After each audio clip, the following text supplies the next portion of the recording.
거대한 빙산이 솟았습니다. 하지만 자세히 보면 우리가 버린 스티로폼들. 이게 무슨 며칠 동안 쌓인 것도 아니고 단 오늘 하루 쌓인 게 이 양이거든요. 진짜 좀 심각함을 느끼죠. 밀어내버려도 파내버려도 사라지지 않는 무서운 생명력. 매일 토해내는 플라스틱 산입니다. 이 상태로 계속 진행이 되면 수원시뿐만이 아니라 다른 지자체에서도 감당하기 어려울 정도로 양이 증가를 할 거예요. 일반 쓰레기의 사정도 다르지 않습니다. 넘쳐나는 쓰레기에 소각장은 포화 상태고 이게 소각으로도 다 해결이 안 되고 매립도 많이 하잖아요. 매립장도 시한부 운명에 처해 있습니다. 수도권 매립지뿐만 아니라 우리나라 전체적으로 지금 매립지가 부족한 상황이에요. 풍요의 산물 쓰레기, 길을 잃었습니다.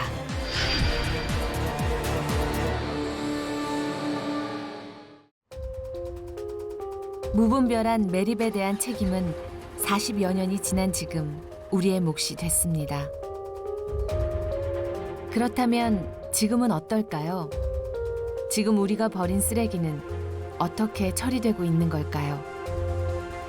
현재 쓰레기 처리 방식은 매립과 소각, 재활용. 그중 종량제 봉투에 담아서 버리는 일반 쓰레기는 소각과 매립 두 가지 방식으로 처리됩니다. 그렇다면 어떤 쓰레기가 소각되고 어떤 쓰레기가 매립되는 걸까요? 일반 쓰레기 수거 차량을 따라가 봤습니다. 세대수 구역에 비해서 쓰레기가 너무 많이 나오다 보니까 저희도 막 가끔은 깜짝깜짝 놀래요. 매일 치우는데 이 정도씩? 설마 이 정도가 더 나올까라는 생각을 할 때도 있으니까 워낙 많더라고요. 오늘은 또 얼마나 많은 쓰레기와 씨름하게 될까요? 잔재만 좀 깨끗이 해주시고 스티로폼은 최대한 쌀 수 있는 만큼만 이제 낮게 오늘 그렇게 작업할게요. 네. 상가에서 나오는 쓰레기들은 용량이 큽니다. 무게도 제법 나가지요. 뭐가 들었는지 알 수 없는 쓰레기들이 압축기에 밀려 들어갑니다. 가끔은 압력을 못 이겨 오물이 튀어나오기도 하지요. 10여 미터 간격으로 있는 봉투를 꽉꽉 채운 쓰레기 더미들. 그런데 양만 많은 게 아닙니다.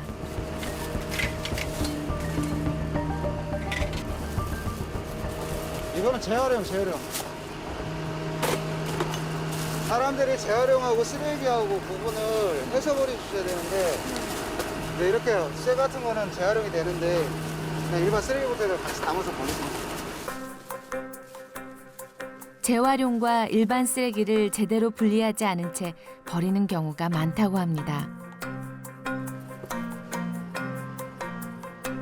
수거 도중 만난 재활용 쓰레기 수거팀. 그들에게도 제대로 분리되지 않은 쓰레기는 가장 큰 고충 중 하나입니다. 이게 음식물이잖아요. 재활용 봉투에다가 이제 음식물 갖다 집어넣으면 이게 재활용이 안 되는 거예요. 음식물이에요? 음식물이에요. 이게 어떻게 보면 이게 음식물이라고 이게 이거요. 이렇게 나온다니까 이렇게. 여기 까만 봉투 갖다 들어가면은 벌써 전부 다 음식물이야 그게. 죄다 다. 음식물로 뒤범벅이 된 재활용 쓰레기 봉투. 수거해 간다고 해도 재활용되기가 어렵습니다. 비교적 잘 지키고 있다고 생각했던 분리배출. 현실은 생각과 달랐습니다. 청소 차량이 수거한 일반 쓰레기는 일단 지역 내에 있는 적환장에 모입니다. 적환장은 일반 쓰레기를 소각장이나 매립장으로 보내기 전 잠시 모아두는 곳입니다. 차가 쓰레기를 쏟아내자마자 가장 먼저 하는 일은 종량제 봉투에 담겨 있는 재활용 쓰레기를 골라내는 겁니다. 멀쩡한 페트병과 캔이 곳곳에서 나옵니다. 지금 뭐 골라내시는 거예요? 시트표, 프라이스. 이게 눈에 보이는 것만 일단 골라내시는 거죠? 그렇죠. 아는 목걸이로.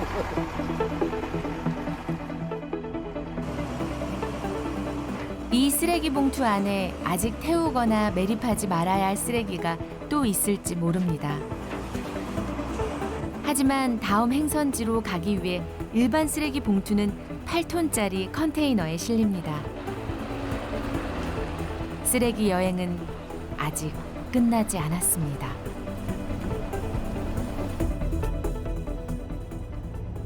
어딜 가시는 길이세요? 지금 청라 소각장. 청라 소각장에 주당 톤수가 나와요.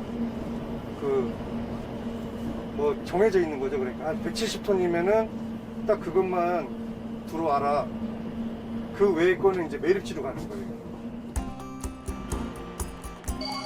소각과 매립을 구분하는 특별한 기준은 없습니다. 지역의 소각장에서 받을 수 있는 용량을 넘는 쓰레기는 매립장으로 향하게 됩니다.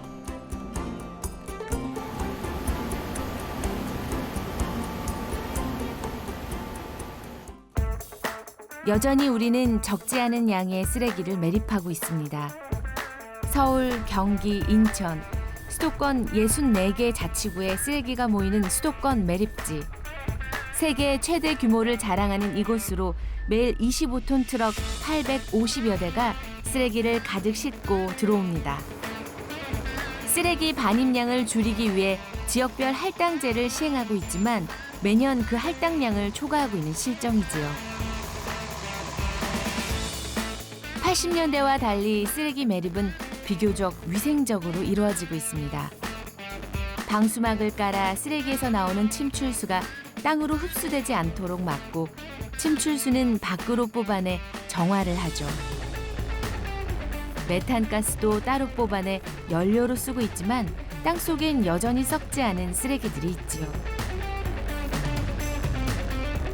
지난 92년부터 수도권 쓰레기를 받아온 매립장은 2000년 제1매립장이 종료됐고 2018년 제2매립장이 가득 찼습니다. 지금은 제3매립장을 쓰고 있는데 사용기간이 4년밖에 남지 않았습니다.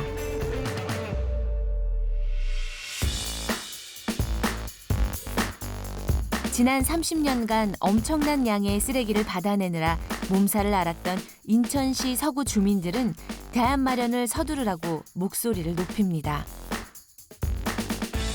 당장이라도 수도권 면대 쓰레기의 반입을 철저하게 막을 것이다!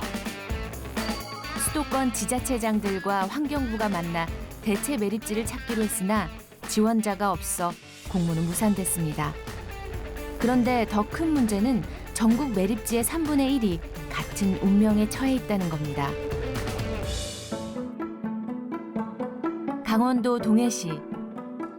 지난해 쓰레기 매립률을 획기적으로 낮춰 주목을 받은 도시입니다.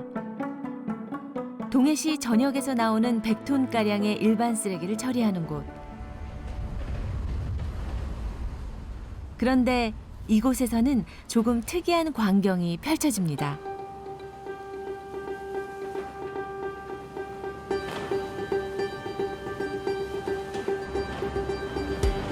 날렵한 집게를 장착한 포크레인이 연신 쓰레기를 헤집습니다. 종량제 봉투를 뜯어 그 안에 있는 일반 쓰레기를 모두 꺼내기 위해서인데요. 그렇게 봉투에서 꺼낸 일반 쓰레기는 컨베이어 벨트 위로 올라가 소각용과 매립용으로 분류됩니다. 그중 소각용은 인근 시멘트 회사에 연료로 보내고 불에 타지 않는 쓰레기만 매립을 하는 것이죠. 전철에서 가동 전에 한 70, 전체 반입량이 76% 정도 매립했었는데 지금은 20% 정도로 매립률이 떨어졌으니까 50% 정도 감량이 됐다고 판단하고 있습니다. 어디나 분리배출이 제대로 안 되는 경우가 있네요.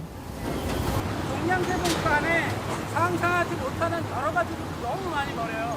대표적으로 저희가 좀 여기 특색적으로 많이 들어온 게 어업 폐기물, 그래도 기계를 매립량을 낮춘 시스템을 보기 위해 여러 지자체에서 견학을 오고 있죠. 그럼 조대는 얼마에 한 번씩 하는 거예요?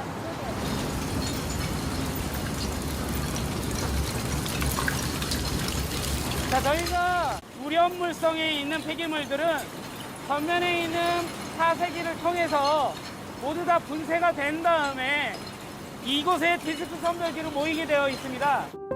잘게 부서진 매립용 쓰레기들은 기계 틈새로 떨어지고 가벼운 소각용 쓰레기만 나폴거리며 통과합니다.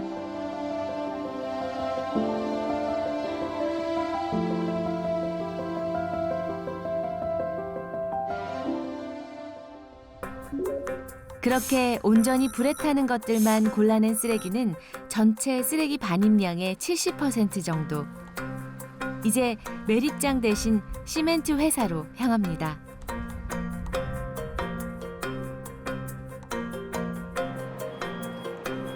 석탄이나 석유 대신 가연성 쓰레기로 가득 찬 시멘트 회사 연료 창고. 동해시에서 들어온 쓰레기입니다.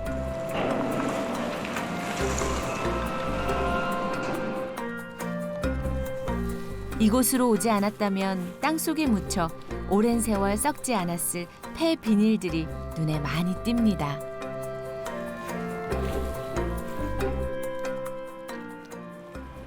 사용하는 데는 문제는 없습니다. 뭔데요? 이게 플라스틱 종류인데요. 이 같은 경우가 아마 PE나 PP 그런 종류. 아, 이런 것도 다 태울 수 있어요? 네, 그렇습니다. 이 합성 소재는 석유계에서 오다 보니까 발열량이 상당히 조금 높습니다. 발열량이 높은 부분도 좀 있고, 그다음에 절대적으로 질소 함량이 낮아서 질소 산화물 발생량이 줄어듭니다. 그래서 이 합성 소재를 사용함으로써 저희 공정에서 나가는 질소 산화물을 줄일 수 있는 중요한 역할을 좀 하고 있습니다. 종량제 봉투에서 찾아낸 쓰레기가 에너지가 됐습니다. 자원순환은 에너지 회수 없이 단순히 소각만 하거나 매립을 하는 쓰레기의 양을 줄이는 가장 좋은 방법입니다. 그렇다면 우리가 분리배출한 재활용 쓰레기는 얼마나 자원으로 쓰이고 있을까요? 동이 트기 전부터 분주한 재활용 선별장. 순서를 기다리는 차량이 길게 늘어서 있습니다. 인천시 서구와 부평구에서 나오는 재활용 쓰레기를 선별하는 곳. 하루 2톤 트럭 120대가량이 들어옵니다. 이 정도의 양을 120여 차례 쏟아붓는 거죠. 정말 어마어마한 양입니다. 코로나 터지고 나서 한 30~40%가 더 늘었어요. 양이. 엄청나게 늘었어요. 일이 많다고 미룰 수도 없습니다. 오늘 안에 다 처리해야 내일 또 들어오는 쓰레기를 분류하니까요. 50여 명의 사람들이 컨베이어 벨트에 서서 쉴 새 없이 재활용될 만한 물건들을 골라냅니다.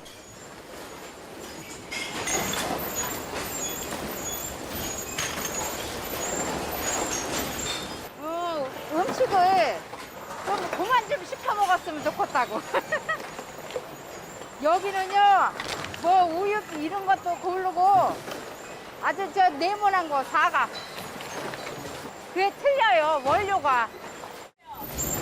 지금 안 나오네. 음식 식材가 많이 붙어서 나오고 음식이 잔뜩 넣어서 나오구나. 그러면 그거는 어떻게 돼요? 너무 지저분한 거 못 쓰죠. 그냥 쓰레기도 남아요. 어느 정도 깨끗한 거는 우리가 쓸 수 있는 거는 여기다 놓고. 고르고 골라내도 컨베이어 벨트 위의 쓰레기는 좀처럼 줄지 않습니다. 선택받은 쓰레기의 종류는 캔, 병, 종이, 플라스틱. 플라스틱은 재질별로 또 나뉘죠. 이제 당당히 재활용의 길로 들어설 테지요.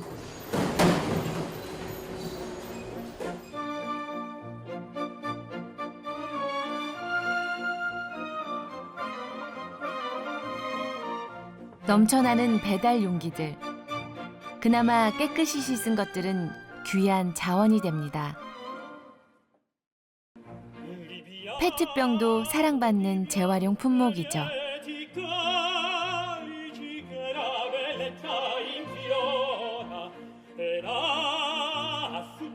컨베이어 벨트 위에서 갈리는 운명.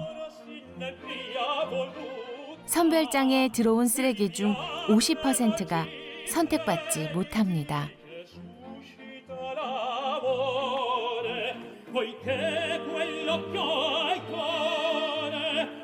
자원 순환의 길, 아직 갈 길이 멉니다.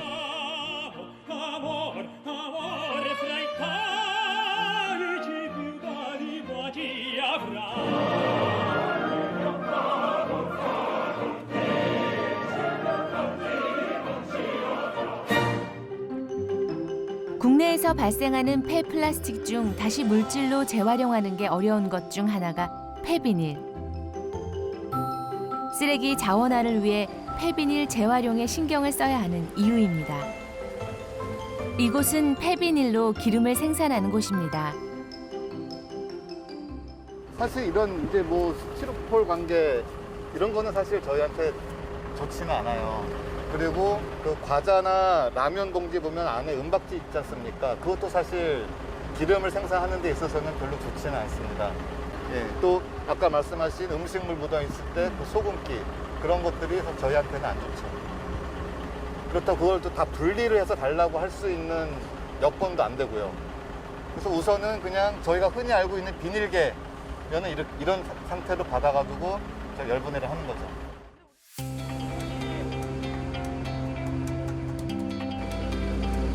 질 좋은 재생기름을 생산하기 위해서 가장 중요한 건 폐비닐의 상태.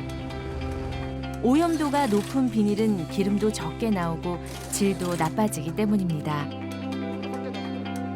폐비닐로 기름을 만드는 건 신기술은 아닙니다. 비닐은 석유에서 온 것이니 다시 분해를 하면 기름이 되는 건 당연한 이치니까요. 그동안 재생기름에 대한 수요가 많지 않아 영세한 업체들이 근근히 명맥만 유지해오고 있었던 겁니다. 상태에서 15시간 정도까지 작업은 계속 이루어집니다. 한 350도 정도부터 열분해가 가장 활발하게 일어나는데요. 진한 사골 국물이 나오게끔 그냥 오랜 시간 동안 약한 불로 우린다고 생각하시면 돼요. 탱크를 서서히 돌려가며 골고루 열을 가해줍니다. 원리는 단순하지만 원자재인 폐비닐의 상태가 재생기름의 품질을 결정하기 때문에 깨끗하게 분리배출하는 것이 무엇보다 중요합니다. 1차로 나오는 왁스는 끈적한 상태이기 때문에 한 번 더 분해를 해야 합니다. 그리고 이물질 제거를 위해 고심 끝에 개발한 원심 분리기. 이 기계를 거치면 기름이 완성됩니다. 쓰레기에서 뽑아낸 재생기름은 주로 발전소나 공장에서 쓰입니다. 환경에 대한 관심이 높아지면서 예전보다 수요가 많아졌습니다. 기름이 나왔네요.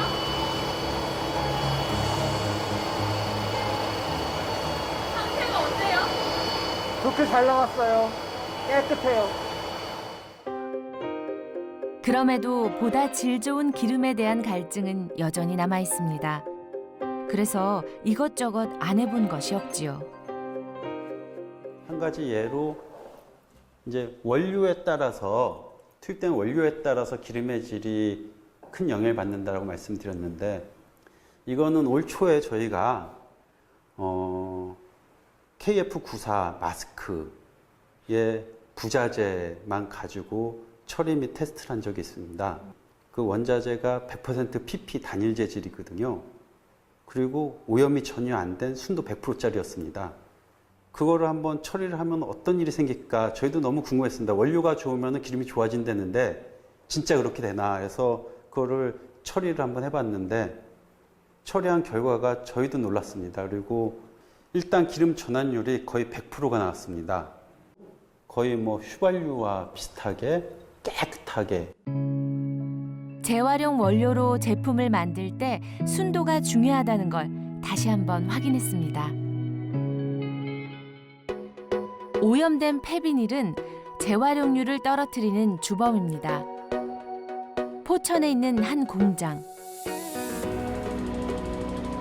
1차 선별장에서 분류해온 비닐들이 공장 한켠에 가득합니다. 이런 것들도 다 비닐이 아닐 거고, 여기 보시죠. 마대자루.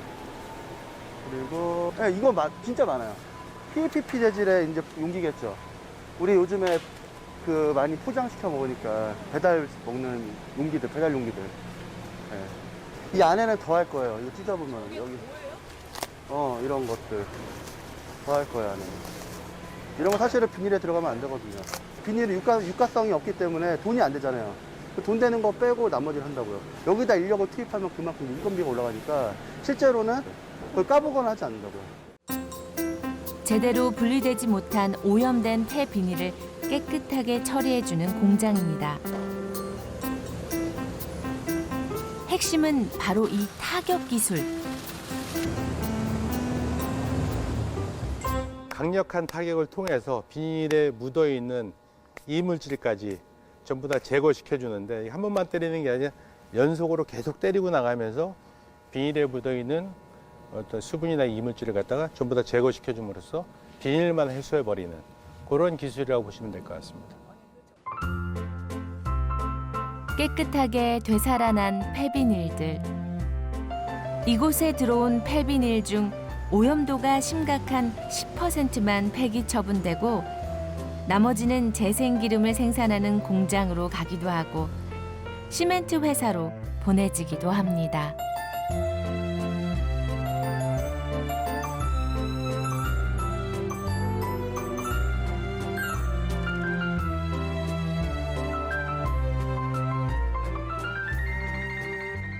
쓰레기를 자원으로. 쓰레기 안에 지금 단순 매립 소각되는 쓰레기 안에 50% 이상의 자원이 있는데 그 자원을 해소 안 하고 소각 매립을 한다 그러면 그게 문제지 않을까요? 그런 측면에서 저희가 이제 쓰레기하고 진짜 쓰레기고 가짜 쓰레기를 갖다가 분리시키는 한 축. 그 부분이 이루어져야 그 다음에 뭐 다른 방법 여러 가지 방법을 통해서 재활용을 할 수 있으니까 분리되지 않으면은 쓰레기죠. 자원 순환의 시작은 역시 분리배출부터입니다. 인천 서구에 위치한 신현 원마을. 단독주택과 빌라가 많아 쓰레기 관리가 쉽지 않았던 곳이지요. 이곳에 지난 9월 특별한 가게가 생겼습니다. 깨끗한 재활용 쓰레기를 가지고 오면 지역 화폐로 보상해주는 가게입니다. 시작한 지 한 달째 되는 날, 주민들의 호응이 좋습니다.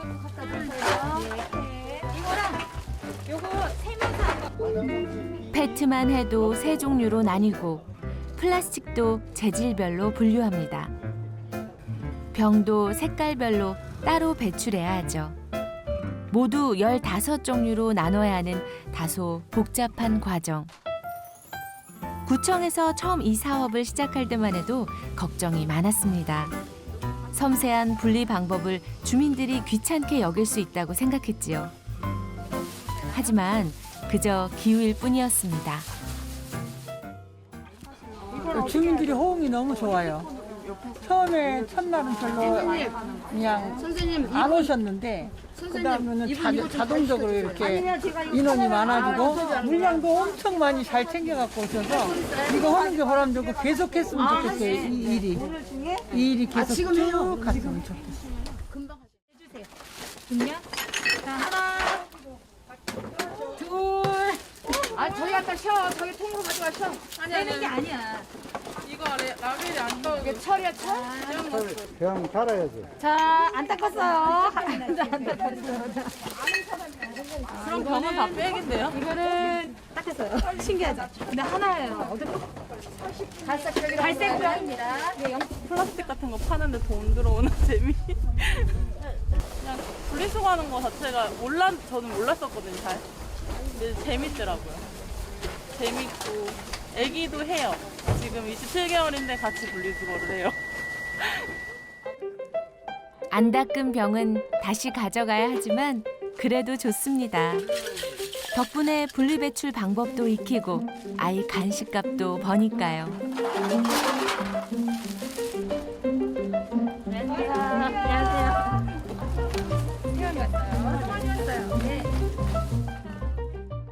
네, 이거 분리를 잘 몰라서 분리하는 방법 좀 알려주시면 네, 알겠습니다. 제가 한번 보도록 하겠습니다. 여기 있죠? 네. 이거는 무슨 표시냐? 리사이클, 재활용이 된다라는 거예요. 그럼 뭐라고 쓰여있나 볼까요? 성분이? PP, 폴리프로필렌. 네, 희비만 담아주세요. 자, 계란 뚜껑. 자, 그러면 자, 어디에 있는지 한번 찾아보세요.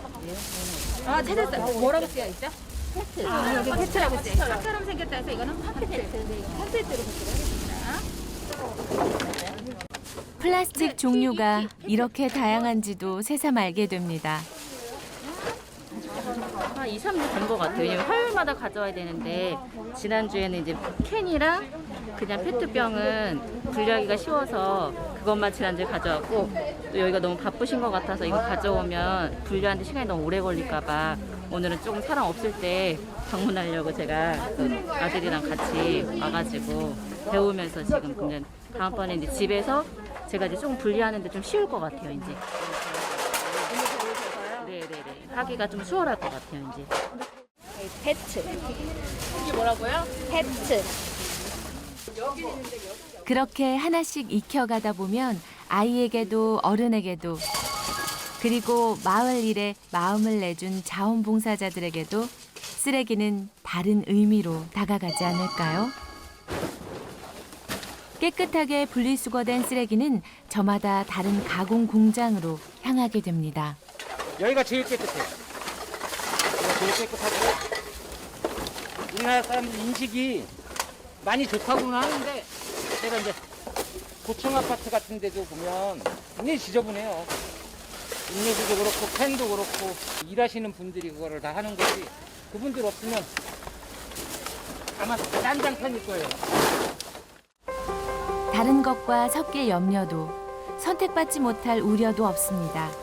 재활용으로 가는 길이 빨라진 겁니다. 원마을에서 모은 투명 페트병이 온 곳은 투명 페트 전문 처리업체. 깨끗한 투명 페트병이 1톤씩 가지런히 압축돼 있습니다. 한눈에 봐도 상태가 깨끗합니다. 그래서 국내에서 제일 볼 수 있는 깨끗한 투명 페트 압축품을 보고 계신 거예요. 그리고 이제 바닥에 습기가 있나 보면 이제 수분율이 얼마 있나 또 잘 실내에 보관됐었나 그런 것도 매우 중요합니다. 볼 수 있어요, 그런 걸? 여기 바닥에 물이 없잖아. 없어요. 전혀 없어요. 이 정도면 굉장히 양호한 상태죠. 깨끗하게 관리된 투명 페트병은 재활용품 중에서도 귀한 대접을 받는 몸입니다. 색이 섞여 있지 않은 데다 깨끗해서 고품질 재생원료로 탄생하기 때문이죠. 현재 우리나라에서는 이 원료로 실을 뽑아 옷을 만듭니다. 뭐 유럽이나 미국, 일본 등지에서 이미 주로 페트병은 병으로 재활용되고 있는 게 실정입니다. 국내에서도 빨리 투명 페트병은 병으로 재활용돼야만 되겠죠. 고급 재생원료로 태어나기 위한 페트병의 마지막 여행이 시작됩니다. 깨끗한 투명 페트병만 모였지만 과정은 복잡하고 촘촘합니다. 혹시 껴있을 이물질을 검사하고 수차례 세척을 합니다. 배출부터 재생 공장까지 섬세하게 길이 이어졌고 투명 페트병은 순도 높은 고품질 재생 원료로 다시 태어났습니다. 지자체가 나서서 쓰레기의 길을 하나하나 이어준 결과죠.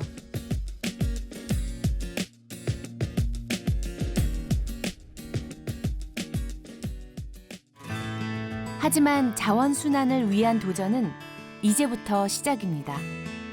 수도권 매립지 옆에 조성할 리사이클링 센터. 자동화된 공공선별장을 중심으로 고품질 재활용품을 관리할 유통지원센터와 기름을 짜낼 폐비닐 플라스틱 재활용 센터를 운영할 계획입니다. 그렇게 지자체 내에서 발생하는 모든 재활용 쓰레기의 길을 만들고 관리해 소각이나 매립되는 쓰레기를 줄이는 것, 그리고 민간 사업자를 통해 다양한 기술을 개발하는 것, 서구청이 가려는 길입니다. 자연으로 되돌아가지 못한 오래된 쓰레기가 되살아나 지금 우리에게 묻습니다. 우리는 지금 쓰레기를 제대로 버리고 있냐고, 쓰레기는 제 갈 길을 잘 찾았냐고. 조금만 신경 쓰고 조금만 배려하면 발견할 수 있는 쓰레기의 가치들. 더 늦기 전에 쓰레기의 길을 찾아줘야 합니다. 자원 순환, 우리 모두를 위한 선택입니다.